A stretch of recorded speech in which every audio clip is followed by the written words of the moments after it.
প্রতিদিনের খাবারের পুষ্টির গণনার উপর স্পোকেন টিউটোরিয়ালে আপনাদের স্বাগত। এই টিউটোরিয়ালে আমরা শিখব পুষ্টির গুরুত্ব, প্রতিদিনের খাবারে পৌষ্টিক তত্ত্বের মাত্রা, সুস্বাস্থ্যের জন্য পুষ্টি গুরুত্বপূর্ণ, বৃদ্ধির জন্য শৈশব থেকেই অপরিহার্য পুষ্টি প্রয়োজন এবং বিকাশের জন্য এটি অপুষ্টি প্রতিরোধেও সাহায্য করে। খারাপ পুষ্টির কারণে মানসিক এবং শারীরিক বিকাশ ব্যাহত হতে পারে। এটি রোগ প্রতিরোধ ক্ষমতাও কমিয়ে দিতে পারে। অনাক্রম্যতার হ্রাস, ছোট এবং দীর্ঘস্থায়ী রোগের ঝুঁকি বাড়ায়। শিশুকে বুকের দুধ খাওয়ালে পুষ্টিজনিত সমস্যা প্রতিরোধ করা যায়। মনে রাখবেন যে একটি শিশুকে তার জন্মের প্রথম ঘন্টার মধ্যে বুকের দুধ খাওয়ানো উচিত। সঠিক কৌশল সহ 6 মাস পর্যন্ত একচেটিয়া বুকের দুধ খাওয়ানো গুরুত্বপূর্ণ। 6 মাস পর মায়ের দুধের পাশাপাশি পুষ্টিকর খাবার দিতে হবে। পৌষ্টিক তত্ত্বে ভরপুর খাদ্যকে পরিপূরক খাদ্য বলে। পরিপূরক খাবার সকল পুষ্টিগুণ সমৃদ্ধ হওয়া উচিত। প্রোটিন পৌষ্টিক তত্ত্বে একটি গুরুত্বপূর্ণ উপাদান। এটি বৃদ্ধি এবং বিকাশে সহায়তা করে। তাই প্রতিদিনের খাবারে প্রোটিন সমৃদ্ধ খাবার অন্তর্ভুক্ত করার পরামর্শ দেওয়া হয়। দুধ এবং দুগ্ধজাত পণ্য, মটরশুঁটি, বাদাম এবং বীজ প্রোটিনের ভালো উৎস। ডিম, মাছ, চিকেন এবং মাংসও চমৎকার উৎস। শরীর নিরামিষ খাবারের চেয়ে বেশি আমিষ খাবার থেকে প্রোটিন শোষণ করে, কারণ আমিষ খাবারে সম্পূর্ণ প্রোটিন থাকে। সম্পূর্ণ প্রোটিনে সমস্ত প্রয়োজনীয় অ্যামিনো অ্যাসিড থাকে। প্রোটিনের গুরুত্ব সম্পর্কে আরেকটি টিউটোরিয়ালে ব্যাখ্যা করা হয়েছে। এই টিউটোরিয়ালের জন্য আমাদের ওয়েবসাইট দেখুন। এখন কিছু খাদ্য উৎসের প্রোটিনের মাত্রা দেখে নেই। 100 গ্রাম মাছে প্রায় 21 গ্রাম প্রোটিন থাকে। 200 মিলিলিটার গরুর দুধে প্রায় 8 গ্রাম প্রোটিন থাকে। একটি সম্পূর্ণ ডিমে প্রায় 7 গ্রাম থাকে। 30 গ্রাম সয়াবিনে 11 গ্রাম থাকে, যেখানে 30 গ্রাম সকল কাঁচা ডালে প্রায় 4 গ্রাম প্রোটিন থাকে। এখন আমরা কিছুদিনের খাবারের পৌষ্টিক তত্ত্বের মাত্রা দেখি। মনে রাখবেন, এই টিউটোরিয়ালে উল্লিখিত একটি মাঝারি বাটি হল 150 মিলিলিটার। 1 টেবিল চামচ 20 গ্রাম। উল্লিখিত পুষ্টির মানগুলি আনুমানিক মান। আমি এখন সংক্ষেপে রান্না করা ভাতের পুষ্টিগুণ সম্পর্কে বলবো। হাফ মাঝারি বাটি রান্না করা ভাতে 22 গ্রাম কার্বোহাইড্রেট থাকে। এতে মাত্র 2 গ্রাম প্রোটিন রয়েছে। এতে রয়েছে 1 গ্রাম ফাইবার, 2 মিলিগ্রাম ক্যালসিয়াম, কিন্তু আয়রন একদম নেই। এখন একটি সাধারণ খাবারের পুষ্টিগুণ দেখি। উদাহরণস্বরূপ, হাফ মাঝারি আকারের বাটি রান্না করা ভাতের সাথে চিকেন কারি। হাফ বাটি চিকেন কারিতে 100 গ্রাম হাড়বিহীন চিকেন বা 4টি ছোট টুকরো থাকবে। আরেকটি উদাহরণ হলো দই ভাতের হাফ মাঝারি আকারের বাটি। হাফ মাঝারি বাটি দই ভাতে 100 গ্রাম দই থাকবে। রান্না করা ভাত আধা বাটি চিকেন কারি দিয়ে খাওয়ালে প্রোটিন 10 গুণ পর্যন্ত বেড়ে যায়। এটি আয়রন 0 থেকে 1 মিলিগ্রাম পর্যন্ত বাড়ায়। 100 গ্রাম দইয়ের সাথে মেলালে প্রোটিন 3 গ্রাম পর্যন্ত বৃদ্ধি পায়। ক্যালসিয়ামের পরিমাণ 100 গুণ বৃদ্ধি পায়। একইভাবে আধা বাটি রাজমার সাথে রান্না করা ভাতে 4 গুণ বেশি প্রোটিন থাকে। আধা বাটি রাজমা কারিতে 30 গ্রাম রাজমা থাকে। ফাইবার বৃদ্ধি 7 গ্রাম পাবে এবং আয়রনও 2 মিলিগ্রাম বাড়বে। হাফ বাটি মাছের সাথে খেলে প্রোটিন 2 থেকে 24 গ্রাম পর্যন্ত বৃদ্ধি পায়। হাফ বাটি মাছে 100 গ্রাম মাছ বা 2টি ছোট টুকরো থাকবে। এটি ক্যালসিয়াম 2 থেকে 45 মিলিগ্রাম পর্যন্ত বাড়ায়। একইভাবে হাফ বাটি চিংড়ি 2 থেকে 16 গ্রাম পর্যন্ত প্রোটিন বাড়ায়। হাফ বাটি চিংড়ির কারিতে 50 গ্রাম বা 3 থেকে 4 টুকরো চিংড়ি থাকবে। ক্যালসিয়াম 2 মিলিগ্রাম থেকে 47 মিলিগ্রাম বৃদ্ধি পায়। রান্না করা ভাতের সাথে অর্ধেক বাটি ডাল 6 গুণ পর্যন্ত প্রোটিন বাড়ায়। আধা বাটি ডালে 30 গ্রাম ডাল থাকবে। ফাইবার 11 গ্রাম পর্যন্ত বৃদ্ধি পায় এবং আয়রন 2 মিলিগ্রাম। এখন আমি আপনাকে গম দিয়ে তৈরি চাপাতির পুষ্টি গুণ বলবো।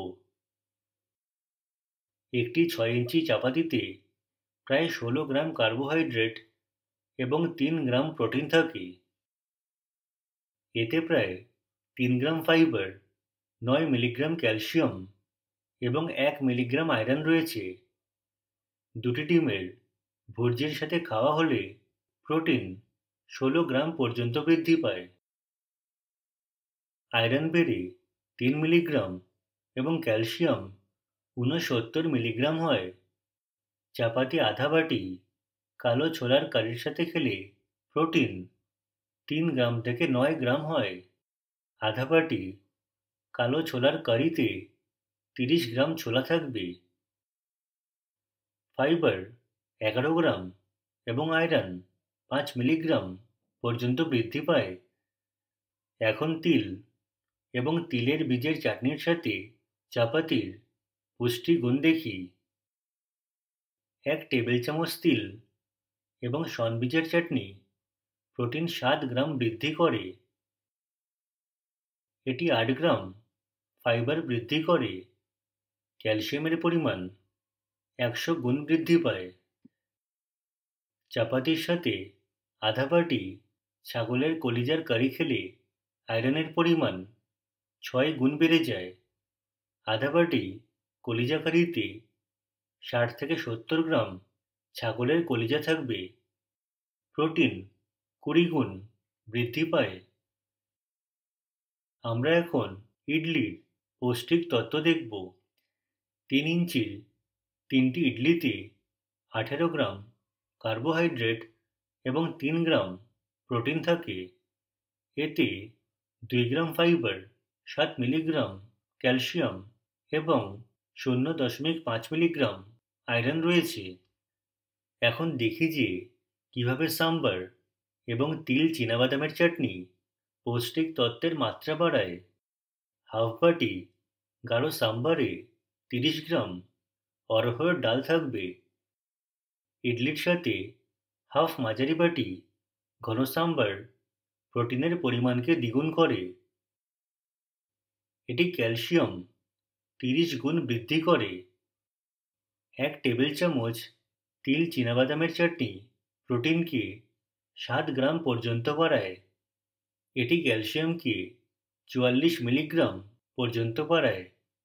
এরপর আমরা দোসার পৌষ্টিক তত্ত্বের মাত্রা দেখব। 6 ইঞ্চির একটি দোসায় প্রায় 18 গ্রাম কার্বোহাইড্রেট এবং 3 গ্রাম প্রোটিন থাকে।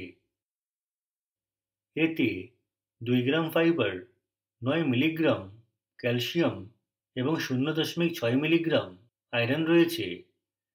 দোসা তৈরির জন্য একটি ডিম যোগ করলে প্রোটিন 4.5 গুণ বেড়ে যায়। এটি আয়রনকে 1 মিলিগ্রাম পর্যন্ত বৃদ্ধি করে। আধা বাটি চিকেন কারি দিয়ে দোসা খেলে প্রোটিন 21 গ্রাম বেড়ে যায়। হাফ বাটি চিকেন কারিতে 100 গ্রাম হাড়বিহীন চিকেন বা 4টি ছোট টুকরো থাকবে। 1 টেবিল চামচ তিল চীনাবাদামের চাটনি প্রোটিনকে 7 গ্রাম পর্যন্ত বাড়ায়। এটি ক্যালসিয়াম 9 থেকে 108 মিলিগ্রাম পর্যন্ত বাড়ায়। এরপর আমরা উপমার পৌষ্টিক তত্ত্বের মাত্রা দেখব। হাফ বাটি উপমায় প্রায় 18 গ্রাম কার্বোহাইড্রেট এবং 4 গ্রাম প্রোটিন রয়েছে। এতে 3 গ্রাম ফাইবার, 12 মিলিগ্রাম ক্যালসিয়াম এবং 1 মিলিগ্রাম আয়রন রয়েছে। 1 টেবিল চামচ নারকেল এবং দইয়ের চাটনির সাথে খেলে ফাইবার 6 গ্রাম পর্যন্ত বৃদ্ধি পায়। প্রোটিন 7 গ্রাম বৃদ্ধি পায়। ক্যালসিয়াম 42 মিলিগ্রাম পর্যন্ত বৃদ্ধি পায়। উপমার সাথে 1 টেবিল চামচ তিল চীনাবাদামের চাটনি 7 গ্রাম প্রোটিন বৃদ্ধি করে। এটি 5 গ্রাম ফাইবার বৃদ্ধি করে। ক্যালসিয়াম 90 গুণ বৃদ্ধি পায়। 1 গ্লাস লস্যিতে 1 চিমটি লবণ মেলালে 7 গ্রাম প্রোটিন বাড়ায়। 1 গ্লাস লস্যিতে 50 গ্রাম দই থাকবে। ক্যালসিয়াম বেড়ে 131 মিলিগ্রাম হয়। এখন জোয়ারের রুটির পৌষ্টিক তত্ত্বের মাত্রা সম্পর্কে দেখি। একটি 6 ইঞ্চি জোয়ারের রুটিতে 17 গ্রাম কার্বোহাইড্রেট এবং 3 গ্রাম প্রোটিন থাকে। এতে 3 গ্রাম ফাইবার, 8 মিলিগ্রাম ক্যালসিয়াম এবং 1 মিলিগ্রাম আয়রন রয়েছে। এখন তিল এবং তিলের বীজের চাটনির সাথে জোয়ারের রুটির পুষ্টি গুণ দেখি। 1 টেবিল চামচ তিল এবং শন বীজের চাটনি ক্যালসিয়ামকে 123 মিলিগ্রাম বাড়ায়। ফাইবার 6 গ্রাম পর্যন্ত বৃদ্ধি পায়। জোয়ারের রুটির সাথে হাফ বাটি চিকেন কারি প্রোটিনকে 21 গ্রাম পর্যন্ত বৃদ্ধি করে।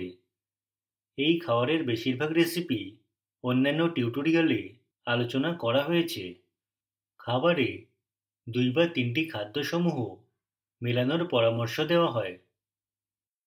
পুষ্টির গুণমান উন্নত করতে খাবারে বীজ, বাদাম এবং মটরশুঁটি মেলান। উদাহরণস্বরূপ, ছোলার তরকারিতে বীজ এবং নারকেলের পেস্ট যোগ করা। ইডলি বাটাতে ভাজা বীজের গুঁড়ো যোগ করা আরেকটি উদাহরণ।